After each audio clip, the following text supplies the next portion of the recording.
Salve, salve, Monster! E aí, legal?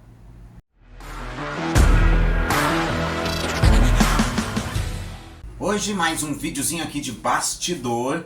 A gente respondeu algumas perguntinhas no vídeo anterior e agora a gente vai continuar. Dessa vez vamos lá para a pergunta do Davi da Cis Assis. Davi da Cis está perguntando: passa aí para nós uma dica daquelas plantas que não são low-tech nem high-tech. Aquelas meio termo que um CO2 caseiro e uma luminária mais ou menos já dá conta e um substrato fértil barato. Muito interessante. Então vamos lá. Esse conceito de plantas low-tech ou high-tech está sendo abandonado pela cultura do aquapaisagismo brasileiro. Na verdade, é uma expressão praticamente criada no Brasil, não vou afirmar isso 100%, mas que pouco a pouco perde força, porque uma planta sempre será uma planta, indiferente do fato dela ser low demand, ou seja, de baixa demanda, ou high demand, ou seja, de alta demanda. Mas todas as plantas necessitam das mesmas tecnologias. Precisa de iluminação, precisa de CO2, precisa de nutrição. Mas pensando em plantas de alta demanda ou de baixa demanda, realmente a gente pode pensar em plantas de média demanda. Olha, uma planta que eu recomendo muito é um musgo que eu particularmente gosto bastante de usar, que é nada mais nada menos do que o Flame Moss. O Flame Moss é um musgo bastante versátil, ele vai bem com baixa iluminação, com alta iluminação ou até mesmo com média iluminação. Outra planta que eu gosto bastante, que também enfrenta situações adversas, é a Eleucaris minima. Em geral, essa planta tanto faz se tem muita ou pouca iluminação.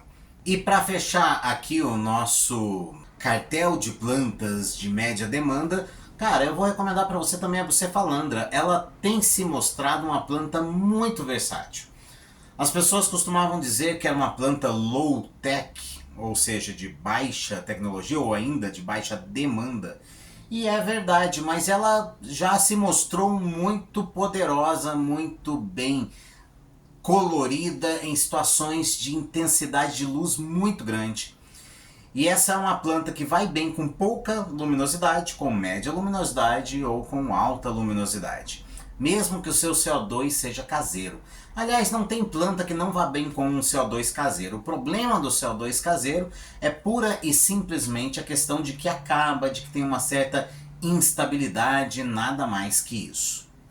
E um substrato bom e num preço legal, gente, aqui ó, o da Pocket Weaver é um substrato que você vai ter um custo-benefício muito legal, porque ele é praticamente um dos melhores no cenário nacional, mas o custo não é tão elevado. Mas é claro, você tem opções no mercado que estão mais em conta e que também funcionam.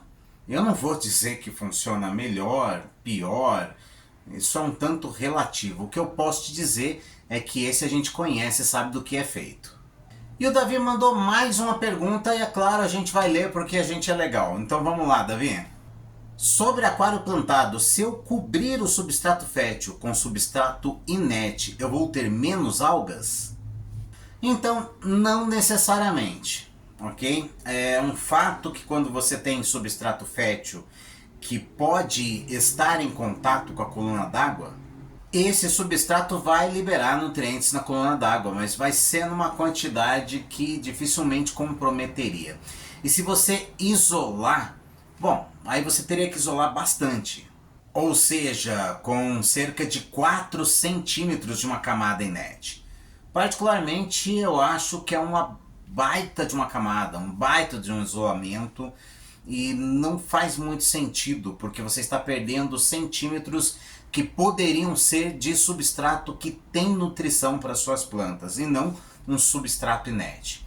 Mas de fato, se você colocar 4 centímetros de substrato inerte, você vai isolar e com isso você pode sim dar algum controle melhor para plantas irem buscar na raiz, mas impede que as plantas que fazem a sua nutrição de forma foliar acabem sendo prejudicadas, porque aí você não vai ter os mesmos elementos que tem nas raízes, que estão disponíveis nas raízes, na coluna d'água. Porque no fim das contas, algas nada mais são do que o equilíbrio que o sistema encontra para consumir nutriente, mesmo que você não esteja colocando, porque o seu aquário já vai produzir nutrientes, principalmente nitrato e fosfato. Potássio não tem como, mas nitrato e fosfato, às vezes mais fosfato, às vezes mais nitrato, depende.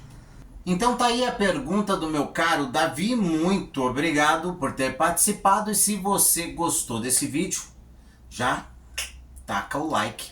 É isso aí, gente, amanhã tem mais, até o próximo, fui!